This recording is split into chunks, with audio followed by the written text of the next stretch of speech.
Bismillahirrahmanirrahim. Dear second students, today we are going to discuss our next topic on the chapter number 24. That is important from short questions point of view. आज हम बात करते हैं जो chapter number 24 है उसमें next topic हमारा है population, gene pool, allele and gene frequencies. Short questions के एतबार से हमने इसको याद करना है। तो सबसे पहले हम देखते हैं पॉपुलेशन क्या है। इसकी डेफिनेशन है members of same species living at same place same time. These are the group of members of the same species living at same place and same time। तो ऐसे तमाम जिंदा जानदार के अफराद का ग्रुप जो एक ही स्पीशीज से ताल्लुक रखते हों और एक ही एरिया में मौजूद हों, इसको हम कहते हैं ये पॉपुलेशन कहलाती है। फॉर एग्जांपल, मिसाल के तौर पर यहाँ पर एक वाइल्ड फ्लावर की पॉपुलेशन को डिस्कस किया गया है जिसमें 500 प्लांट्स मौजूद है। तो ये एक वाइल्ड फ्लावर है, उसकी पॉपुलेशन हो जाएगी। इसी तरह से नेक्स्ट हम बात करते हैं gene pool. The total number of alleles, the total number of alleles at all gene loci in all members of a population, in all members of a population, it is called gene pool. The totality of the alleles in a population is called gene pool। इसको ऐसे भी define कर सकते हैं, ऐसे जैसे हमने ऊपर एग्जांपल ली है कि अगर इसमें देखा जाए जो 500 प्लांट्स का जीन पूल है तो हम इसे कहते हैं gene pool of 500 wild flower plant is 1000 allele. क्योंकि हम देखते हैं ये जो वाइल्ड फ्लावर प्लांट है, दीज आर द डिप्लॉइड, ये डिप्लॉइड प्लांट्स होते हैं। तो इसके अंदर एक अलील पेयर की सूरत में मौजूद है। तो अल्टरनेटिव फॉर्म जो है किसी भी जीन की वो अलील कहलाती हैं। इसको डिफाइन कर लेते हैं, the alternative form of a gene, it is called allele। as for example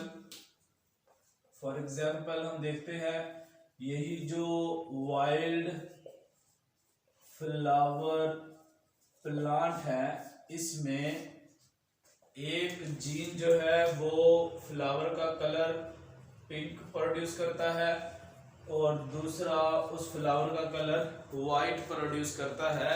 तो ये दो एक ही जीन की अल्टरनेटिव फॉर्म हुई, तो इसको हम नाम देते हैं इट इज कॉल्ड द अलील। और इसी ही तरह से जो जीनोटाइप है इसको हम कहते हैं it is the combination of alleles.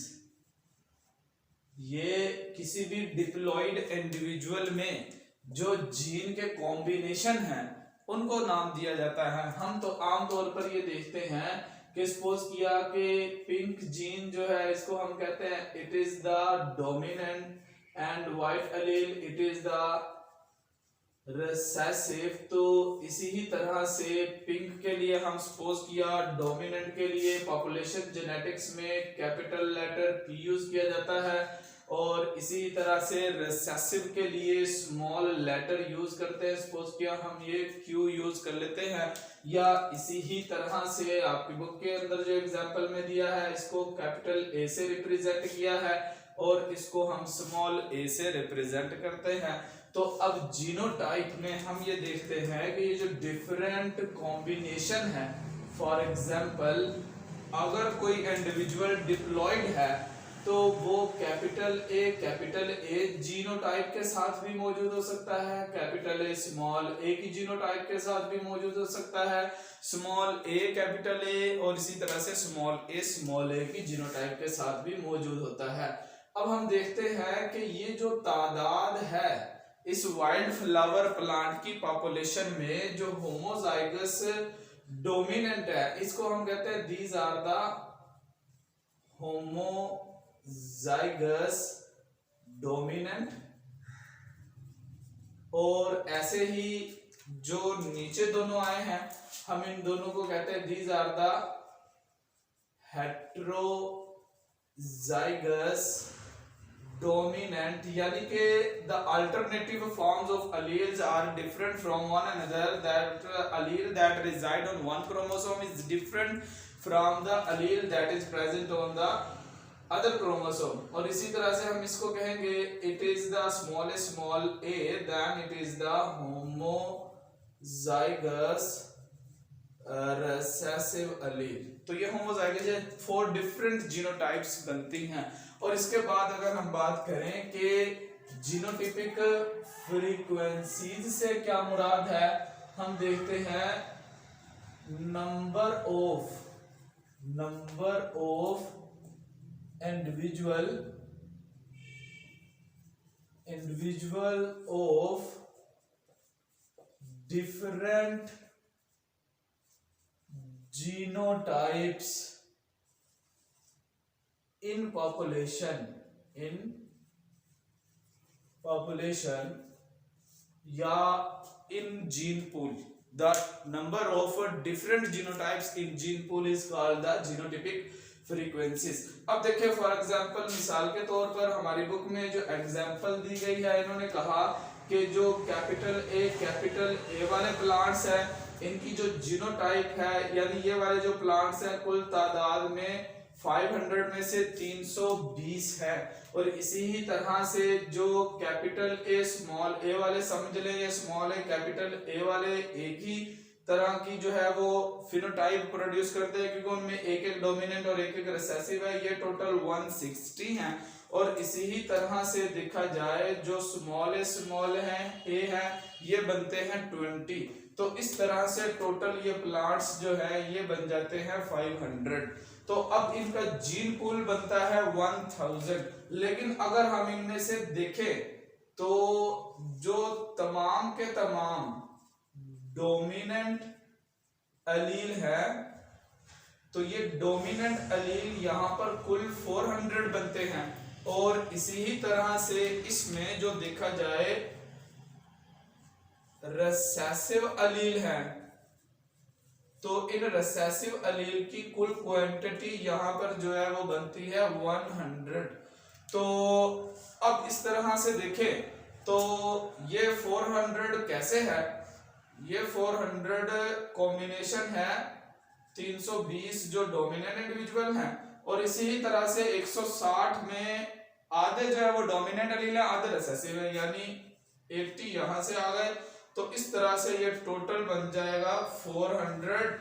लेकिन इसका जो जीन पूल है, क्योंकि डिप्लॉयड इंडिविजुअल्स होते हैं, डिप्लॉयड प्लांट है, तो इसलिए ये बन जाता है 800/1000।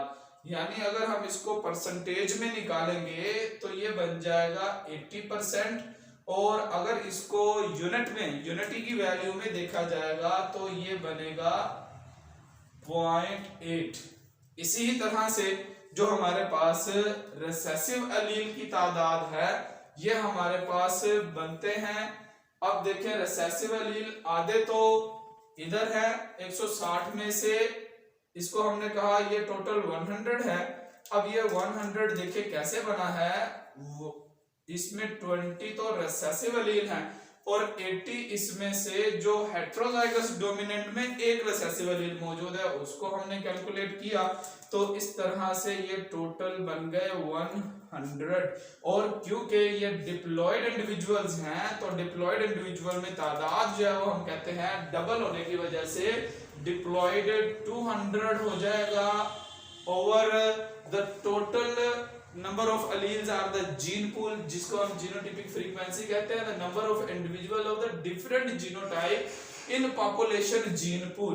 तो यहाँ पर ओवरऑल पॉपुलेशन जीन पूल वो 1000 अलील का है, और अगर इस वैल्यू को हम कन्वर्ट करेंगे परसेंटेज में तो ये 20% बनेगी, और अगर इसी वैल्यू को अगर हम यूनिटी में कन्वर्ट करेंगे तो ये 0.2 बनेगी। तो दोनों का मजमुआ 1 के बराबर होगा, यानी हम ये कहते हैं जनरेशन आफ्टर जनरेशन अगर इस पॉपुलेशन में सेक्सुअल रिप्रोडक्शन का प्रोसेस मुतासिर ना हो तो इस डोमिनेंट एलील की फ्रीक्वेंसी 80% और 0.81 में से रहेगी, और रिसेसिव एलील की फ्रीक्वेंसी 20% 0.21 में से रहेगी जनरेशन आफ्टर जनरेशन। इसको एक्चुअल में एक साइंटिस्ट हार्डे और वेनबर्ग जो थे उन्होंने पेश किया था अपने हाइपोथेसिस में, तो इस तरह से ये उसकी एलैबोरेशन है। नेक्स्ट हम बात करेंगे कि किस तरह से हार्डे वेनबर्ग थ्योरम के एतबार से किसी भी पॉपुलेशन में जीन यानी अलील की frequency generation after generation constant नहीं रह पाती, उस पर असरअंदाज होते हैं 6 फैक्टर, और उन 6 फैक्टर्स की वजह से फ्रीक्वेंसी कांस्टेंट नहीं रहती, तो इसका मतलब अलील में चेंज आ जाता है, वेरिएशन आ जाता है, जिसकी वजह से एवोल्यूशन होती है। तो इस तरह से ये शॉर्ट क्वेश्चन के पॉइंट ऑफ व्यू से हमने याद करना है पॉपुलेशन, जीन पूल, अलील और जीनोटाइप और जीनोटाइपिक फ्रीक्वेंसीज। Thank you.